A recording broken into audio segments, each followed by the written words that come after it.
Барлықтарыңызға қайырлы күн. Мен бүгін сіздерге өзіңіздің автокөлігіңіздің тарихын, яғни оның ішінде сізге дейін қанша иесі болғандығын және ол автокөлікте арест тұрғанын немесе тұрмағанын қалай көруге болатынын көрсеткім келеді. Ол үшін сіздер халық приложениесіне кіресіңдер.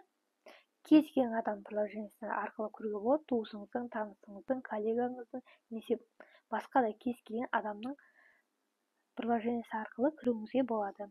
Бұл жерде сіздер госуслуги деген таңдайсыздар. Міне таңдадық. Астына қарай түсіресіздер.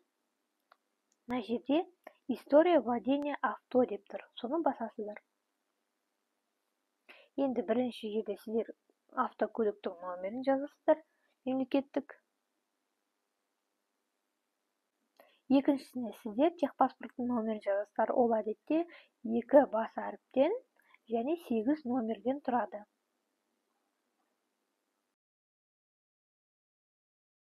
Готово басасыздар. Продолжить. Мінекей осылай ашылды. Сіздерде де осылай ашылуы қажет. Мына жерде толық ақпаратты көруіңізге болады. Мысалы, шыққан жылы, Қазақстанға қай кезде келді, газовое оборудование бар ма, жоқ па, соны да көруге болады. Наличие совладельцев, яғни бір машинаға неше адам хозяин, соны көрсетеді. Және мына жерде наличие обременения, яғни арест бар ма, жоқ па, соны да көрсетеді. Астына қарай түсірсеңіз, мысалы, менде осы уақытқа дейін мына автокөлікте 7 хозяин болғандығын көрсетіп тұр. Астына қарай көрсетсеңіздер, сізде датасымен барлығы шығып тұрады.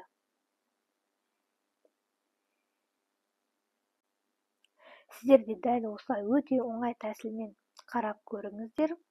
Егер видео ұнаса лайк басыңыздар және каналға тіркеліңіздер. Рахмет.